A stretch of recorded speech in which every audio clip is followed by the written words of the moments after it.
This is Jeff Deist, and you're listening to the Human Action Podcast.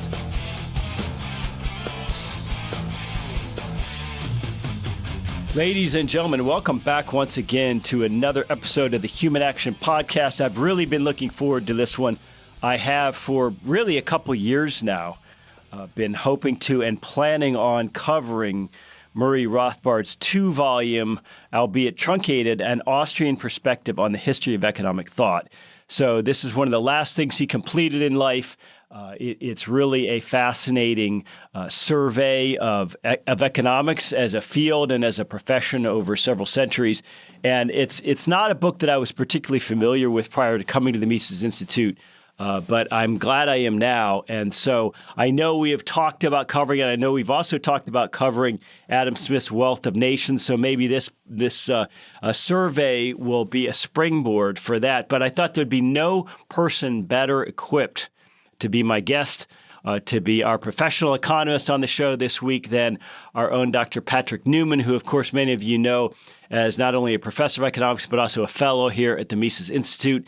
He is not only an economic historian in his own right and teaches our courses on that subject in our graduate offering here, but he is also someone who's very knowledgeable about Murray Rothbard's life. So, Patrick, welcome. I guess you're a historian of Rothbard as well as economic thought. So thanks for having me on, Jeff. And I guess that's an accurate way of describing it. I'm a historian of Rothbard as well as a historian of economic thought and just a general economic historian. Well, so first and foremost, I mentioned this was a huge undertaking by Rothbard. And of course, when he was working on this in the early 90s, he didn't know that he would pass away before he was able to complete it. But where was he, I guess, in life and in his career, and what prompted him to write this book? Yeah, so it's a great starting off point. So Rothbard really had kind of four major projects in his life. As we all know, he was sort of a polymath who did not just focus on one sort of subject, but he switched off into multiple disciplines. So he wrote Man, Economy, and State, this giant economics treatise in the 1950s. He wrote a 5-volume series on early American history, Conceived in Liberty. He wrote that in the 1960s. He wrote a treatise on the ethics or the political philosophy of natural rights libertarianism. We know this as the Ethics of Liberty. He wrote that primarily in the 1970s. And his fourth sort of major research interest was history of economic thought. So in the 1980s, he wrote, by and large, 1980s and early 1990s, he wrote the 2-volume An Austrian Perspective on the history of economic thought. So this is something that had always interested him. In the 50s, Rothbard was very interested in economic thought. I know reading his archival letters that he was very interested in it, especially because of his dissertation advisor, Joseph Dorfman, and Joseph Schumpeter's A History of Economic Analysis that came out in the 1950s. Really, the major inspiration or the major reason why he wrote this book was because Mark Skousen had commissioned him to write a short history of economic thought, really kind of beginning with Adam Smith, going through all of the great thinkers. It was supposed to be kind of a Austrian response to Heilbronner's The Worldly Philosophers. And instead, his project, the book project, like many of his other projects, sort of grew and grew into a treatise in its own right. So he was really working on this as he started to become affiliated with the Mises Institute. This was, as you said, his last major project, and it's sort of like his final magnum opus, I guess. And so the first volume is Economic Thought Before Adam Smith. The second volume is Classical Economics. And what would have been the third or final volume?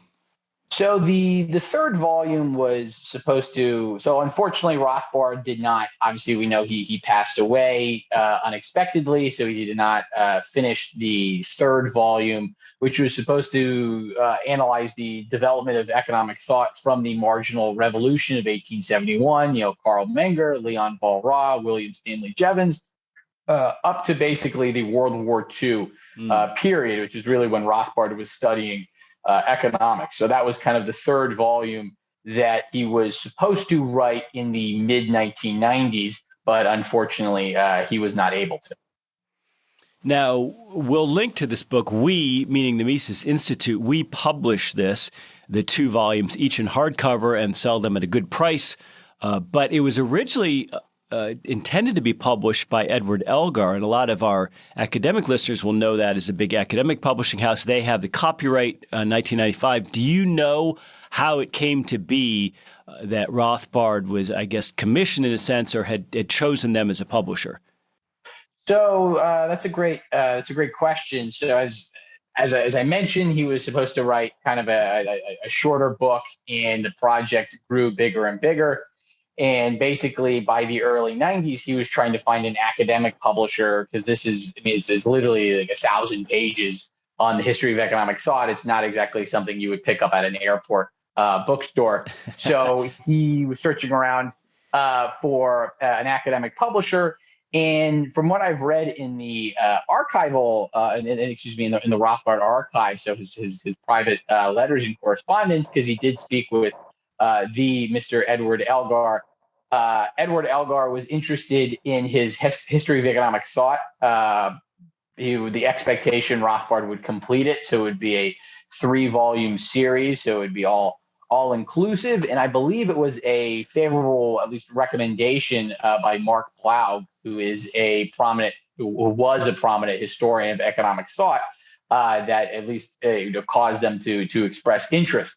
And this was in the early 90s that Rothbard had basically signed the contract, so to speak, and he was supposed to have the 3rd volume done by about 1996. And he had sent in the final the first 2 volumes by basically late 1993. So about a year before he died. And so that's really, it was intended as an academic book, but it's certainly, unlike many academic books, it can be read by a popular audience and enjoyed thoroughly by a popular audience. Did Rothbard think that he would benefit financially from going with Elgar?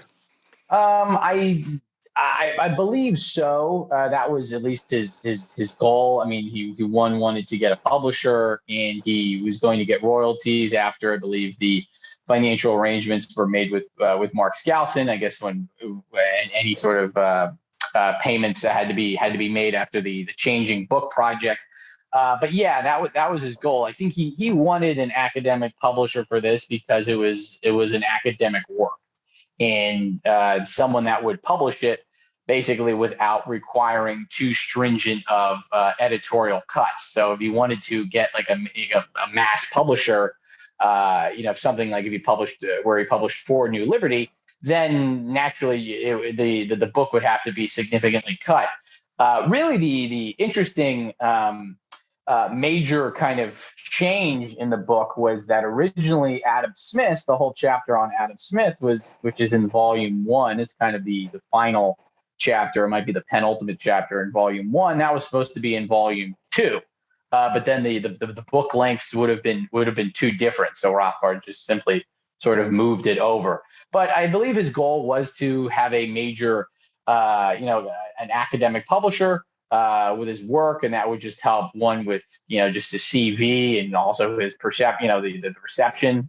More people would be interested in the book, and yeah, so he wanted to benefit from it. Well, it's interesting. We sell this book at Mises.org, the 2-volume in hardcover, for $29.95. Elgar still sells it on Amazon for $229. So there's one reason to publish with us rather than an academic house right there. But, for our audience, I guess, give us your definition. What is the history of economic thought? Why is it important? Why should a lay reader who might otherwise have an interest in economics generally, why should he or she care about the history of economic thought?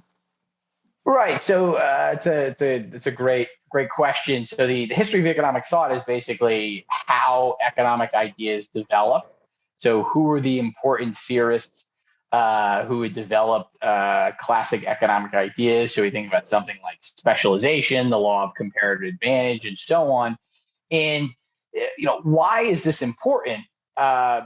it's important because this deals with a common sort of misperception that Rothbard criticized. So a lot of people would say, well, why should you study the history of economic thought? Economic thought isn't studied really in graduate schools anymore. It's no different than something like physics. Who cares who developed what theory in the 1800s in physics? Science always is just getting better and better. So why study the past? All the good stuff in the past just gets absorbed in the present thinkers and so on, onwards and upwards into the light. This is what's known as the Whig theory of history. This is something that Thomas Kuhn, in the Structure of Scientific Revolutions book that came out in the early 60s, kind of heavily criticized, saying that, well, actually, science doesn't necessarily proceed in this upward linear path. There's a lot of zigs and zags. So sometimes good ideas get lost and then they have to get rediscovered. In economics, this is particularly true, where sometimes thinkers of the past, they came up with these great theories, but then the discipline developed along a different line or an erroneous line. So economic thought actually retrogressed, which is something as anyone who is interested in Austrian economics can certainly appreciate in the modern era. Well, I would think Marx was a retrogression, but you bring up physics. I don't think that of a history of physics. I think of advances in physics, right? If someone's going to college right now to study physics, they're studying physics as it's currently presented, and that is the culmination of lots of trial and error and scientific method in the physical science realm. So is the difference here that we're talking about a social science? In a sense, there's a profound difference, obviously, between the natural sciences and the social sciences. You're studying humans and human volition versus, atoms and molecules and all of that stuff. But it could still sort of apply that. When you study physics, you're just trying to study the most recent ideas and what the current science is saying about the world. With economics, you have a different perspective where the ideas are not necessarily linear. So you want to actually see, were there correct ideas in the past that did not get absorbed in current doctrine? Another important reason to study economic thought is that it's actually good to learn how people reason through problems. So how great thinkers actually develop their theories and reason through problems, because that can help in the present day, especially because things just like logical reasoning, philosophy, et cetera, those aren't always taught anymore in colleges and really any place in higher education or just education in general. And it's still an important thing to realize that, sometimes really smart people knew, even though they've been superseded, their ideas, but they still knew how to reason through arguments in a very effective way. So are there economists, PhD economists today who had zero classes in history of thought? Oh, absolutely. History of thought is not taught today in most mainstream graduate programs. It's sort of got moved to an elective, and then after that, the elective just got taken away. A big reason why it's not studied is that, well, a lot of economists before, the rise of positivism and mathematics and statistics, they just simply weren't mathematical. They were sort of deridingly referred to as now literary economists. They were just using words and et cetera. So most people don't really have a solid background in economic thought, PhD graduate students, especially because they don't even really have a solid background in economics. You don't even learn necessarily theory now. You just learn various applications of computer programming and, running regressions and et cetera. So were you able to study history of thought in your program at George Mason University? So, I studied history of economic thought at George Mason University. I also took a history of economic thought course when I was an undergraduate at Rutgers University. This was with Hugh Rockoff, who was Joe Salerno's dissertation advisor at Rutgers. And I took a history of economic thought course with him. I greatly enjoyed it, because Hugh Rockoff has also written a lot about the history of economic thought, as well as being a prominent economic historian. And so that kind of gave me, I still actually have the notes, believe it or not. I still have the notebook of the notes from that class, which I actually want to say was about 10 years old in the fall of 2011. But I did take history of economic thought at George Mason University. Peter Becky taught one of the classes. It was sort of a hybrid history of economic thought, if you will. And I continued to learn there. So I certainly got a greater understanding and appreciation of the discipline more than your average undergraduate and graduate student. So you mentioned this Whig theory of history that in the realm of economics or other sciences that there's this constant improvement. Of course, Rothbard objects to this, but he also objects, as he makes clear in the introduction to this book, to the idea of a few great men. And that's how economic history, like most history, tends to be organized, right? In other words, even Rothbard's own volumes sort of revolve around Adam Smith. So what's Rothbard's objection to the few great men idea? Yeah, so it's an interesting point that Rothbard makes, because this is something that's not only in Rothbard's history of economic thought, but just his general history. So traditionally, the great man sort of thesis is that, well, when you're studying American history or you're studying the development of economics, et cetera, you can pretty much just kind of condense it into the couple great men. So if you're studying early American history, you're going to talk about George Washington, Thomas Jefferson, Alexander Hamilton. If you're studying the history of economic thought, you're going to start off with Adam Smith, who is seen as generally the beginner, the founder of economics. Then you go to David Ricardo, Karl Marx, Alfred Marshall, John Maynard Keynes. So this is, in a sense, even kind of how the class I took with Hugh Rockoff was taught. It's just a pedagogical device, but you just go from one great man to another, and they're the ones who developed economics. And then, onwards and upwards, you have another great man, and et cetera.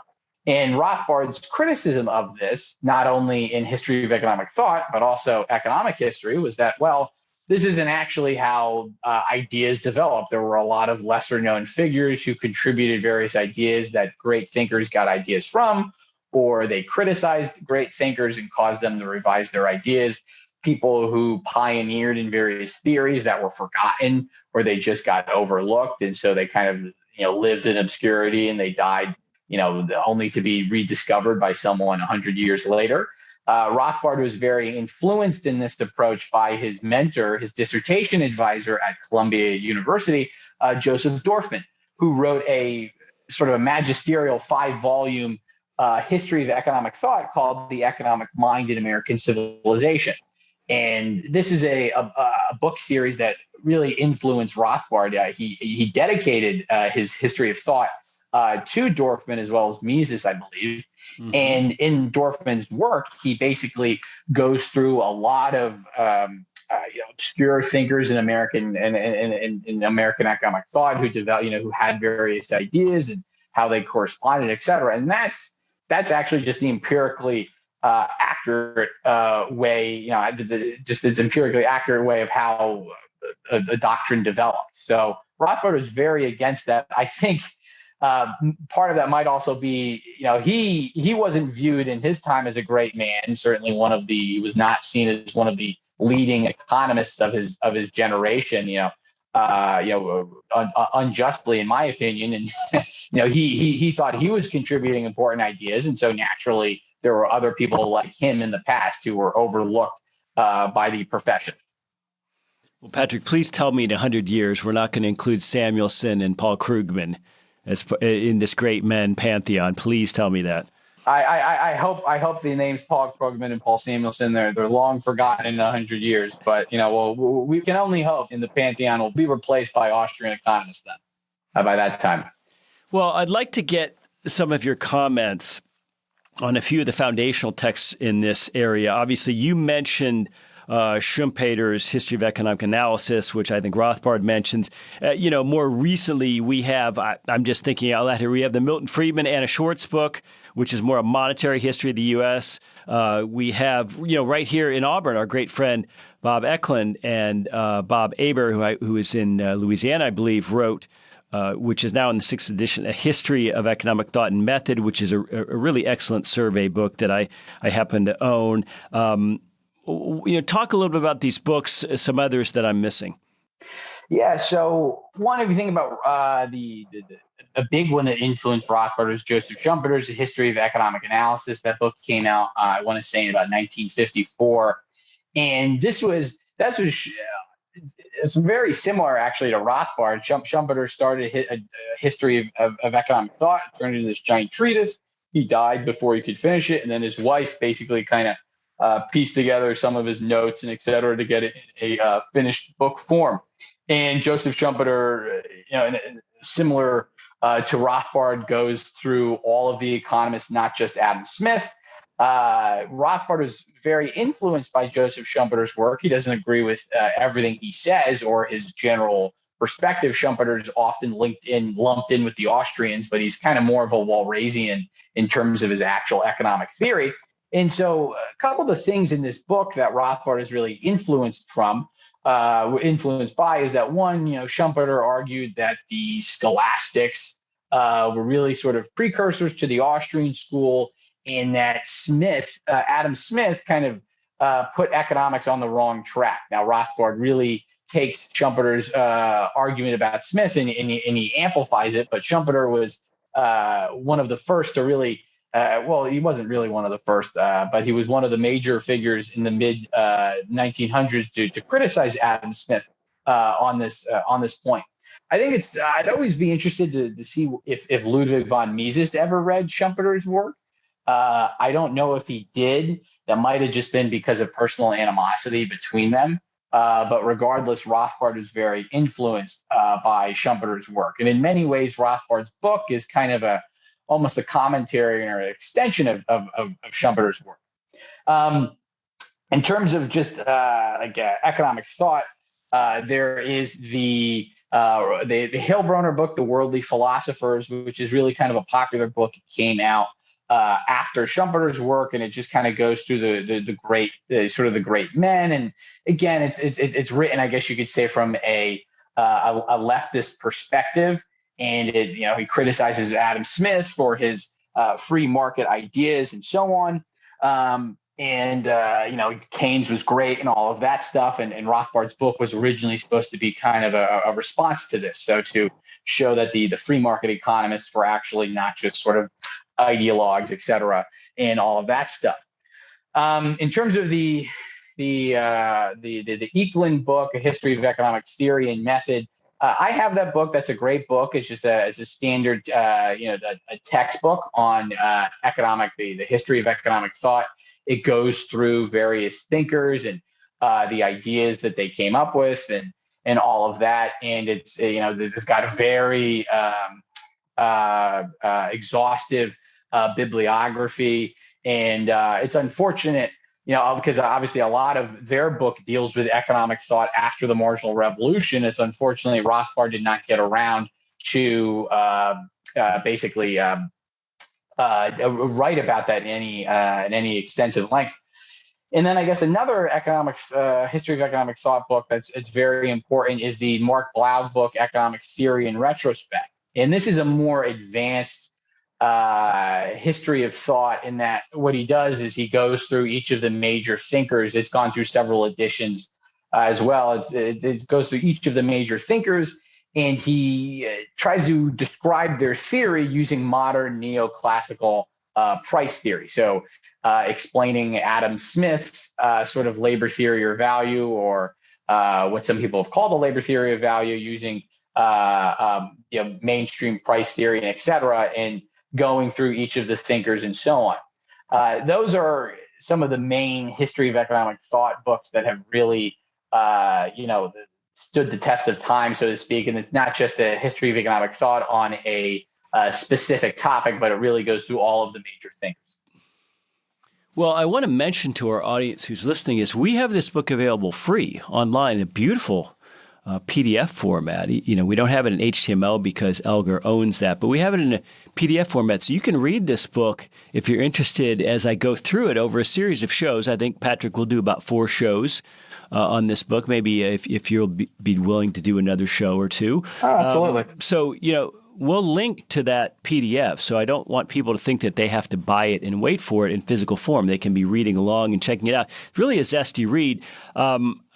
2 more quick things I wanted your take on from the introduction. I mean, first of all, this is, Rothbard chooses to say it's an Austrian perspective, which means you get a sense of Rothbard, the polemicist, a bit in the introduction. And 2, I want to know whether you think his sort of overarching thesis that looking back at economics is really a wrestling match between the subjectivism of the marginal revolution and then the labor cost idea, which has its origins in Adam Smith and then later reaches fuller expression in Marx. Is that a good way to look at economics, or did Rothbard maybe, given the benefit of hindsight now, oversimplify things? Okay. Yeah. So in terms of his obviously explicit kind of, it's an Austrian work. Rothbard wanted to analyze the development of economic thought from the perspective of the body of economic theorems that Mises had developed in Human Action and Rothbard had developed in Man, Economy, and State, particularly the latter, obviously, because that's what Rothbard wrote. And, sort of analyze, okay, so what theorists could be considered pre-Austrian? What theorists could be considered, say, pre-Keynesian or, pre-neoclassical? So what theorists emphasize the importance of the entrepreneur in uncertainty? What theorists sort of denigrated the entrepreneur and kind of focused on long-run equilibrium value? So naturally, from this perspective, Rothbard is going to praise certain thinkers that a mainstream thinker, a mainstream historian of economic thought, would not, because they obviously don't find those ideas important. So he wanted to go through and he wanted to see, okay, were there other Austrians or proto-Austrians before Karl Menger and the famous founding of the Austrian school in 1871? And Rothbard's answer, building off of other theorists such as Joseph Schumpeter and Emil Kauder, was an emphatic yes. It's that traditionally economics is seen as beginning with Adam Smith, and Rothbard wanted to say that this wasn't the case. I mean, really, the whole volume 1 is in many ways a massive book before Adam Smith, going through famous, groups of thinkers like the Scholastics, et cetera, in trying to show how they foreshadowed many ideas and how other thinkers kind of directed economics on the wrong path. This kind of returns to the Whig theory of history concepts that I mentioned earlier on how economics does not always develop in a linear fashion. There's sort of zigs and zags. And so one of the major sort of, I guess you could say, the themes throughout the book is, as you mentioned, is that Rothbard could distinguish between 2 groups of theorists. So the first group emphasized how utility or subjective value determines the price of a good, while other groups of thinkers would emphasize how something like labor toil, the labor theory of value, determines the price of a good. The emphasis, of course, subjective theorists were looking at sort of prices in the short run, real world prices, while the other groups of theorists, such as Adam Smith or really David Ricardo, were kind of focusing on more long run equilibrium values. So one of the things to kind of spice up the thesis even more is that Rothbard, building off of Emil Kauder, who wrote some important articles. I think one of them was called The Genesis of the Marginal Utility Theory, and then The Retarded Acceptance of the Marginal Utility Theory, showing how well the subjective value theorists were they were Catholics. They sort of hearkened to an Aristotelian view of the world, and that led them to focus on how things like happiness, aka as economists call it, utility, was important for determining the prices of goods. While the classical economists, most famously known for the labor theory of value, came from sort of a Calvinist background that kind of denigrated downplayed happiness, and it was emphasized the importance of things like hard work and savings and toil and, breaking your back, so to speak, et cetera. And that kind of, you could kind of show sort of a path, all right, like how economic thought developed. And I believe Rothbard, if he lived long enough to write Volume 3, he would have tried to bring in Alfred Marshall into this, because Alfred Marshall famously kind of destroyed the marginal revolution by sort of resurrecting or subsuming it in with classical economics. I think it's an important theory. I think it's something that it definitely kind of, when you want to understand why people developed ideas in the way they did, it does play a role. I think as time goes on, the religious element can matter less, simply because religion played less of a factor. But it is important that, a major theme of the book is sort of the diamond water paradox. So if utility is really important, then why are diamonds valued so much more than water, even though water is so much more useful than diamonds? And this is something that really a lot of people struggled from, and it took the discovery of marginal utility, so to speak. It's an important thing to note. There are these two divergent paths, and in many ways, Adam Smith did sort of move economics away from studying short-term prices determined by utility in favor of long-run equilibrium values. Well, Patrick, to be fair, it's 2021, and we're still struggling with the labor theory of value, or the cost theory. Yeah, exactly. Oh, yeah. And I don't think we'll stop doing that anytime soon, unfortunately. Well, one thing that struck me about this book, I've read Rothbard's Conceived in Liberty. I've read your resurrected fifth volume. I've read your work with Rothbard's work, which you've edited on the Progressive Era. And what's so amazing about him is his ability to contextualize, his facility and his willingness to discuss, for example, religion. There's been a lot of tensions in U.S. history and, of course, in European history, which informs economics, between Protestants and Catholics. And goes back to the medieval period here, the Christian Middle Ages, the Renaissance, then forward into the Spanish Scholastics. And I think it's very interesting that he just did this so fearlessly without any of those niggling fears you would have today about someone saying, stay in your lane. Yeah, exactly. I mean, he was never afraid to sort of branch out go into other disciplines, history of thought, bring in knowledge of religion as motivations, etc.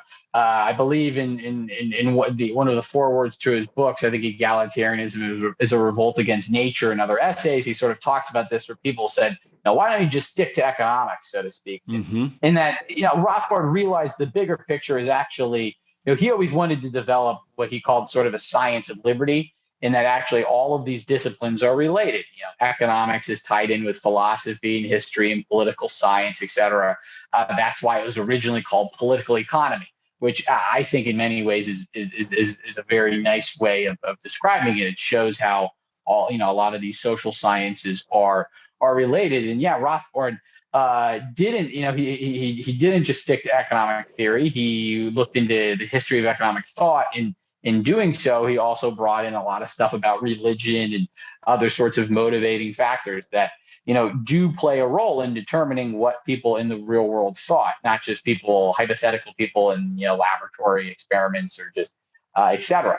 And yeah, that was a big strength. He was very interested in religion, especially with the Progressive Era, when he wanted to show how, post-millennial pietism motivated a lot of government intervention. It was a big factor in Rothbard's overall perspective. It was the influence of not just like financial or pecuniary motives, but also religious motives. Well, I want to whet people's appetite for this book. I think they're going to benefit from it. I think they're going to enjoy it as well. But Volume 1 alone is over 500 pages. So we're going to split this up. We're going to do a second show on Volume 1 next week, also with Dr. Patrick Newman. And, Patrick, it's great to have you as a historian, somebody who really knows this stuff in context. And ladies and gentlemen, we're going to talk about things like the ancient Greeks. We're going to talk about the Christian Middle Ages. the Renaissance, the Spanish Scholastics, and some of the tensions between Protestants and Catholics. We're going to talk about mercantilism. We're going to talk about Richard Cantillon and the French Physiocrats, Turgot, the Scottish Enlightenment, and then, before we even get to Adam Smith. So there's a lot of great stuff here. We're going to link to the book if you're interested in purchasing it. We're going to link to the free PDF, which I mentioned, if you're interested in getting into this book and maybe rolling up your sleeves and reading some of it before our show next week. And I think we'll also link to the new and upcoming book from Dr. Patrick Newman, our guest, which is titled Cronyism in America. And so we are going to roll that book out at our event in Florida later this fall. And we're very excited to have another of Patrick's own works. He's done so much work with Rothbard and deciphering Rothbard. So, Patrick, I want to thank you for your time today. I'm excited about your new book. I'm excited that you're going to be here to help me get through this really enormous work by Rothbard. And I want to encourage ladies and gentlemen to consider taking a look at it in the show notes. And all that said, Dr. Newman, and to our listeners, have a great weekend. The Human Action Podcast is available on iTunes, SoundCloud, Stitcher, Spotify, Google Play, and on Mises.org. Subscribe to get new episodes every week and find more content like this on Mises.org.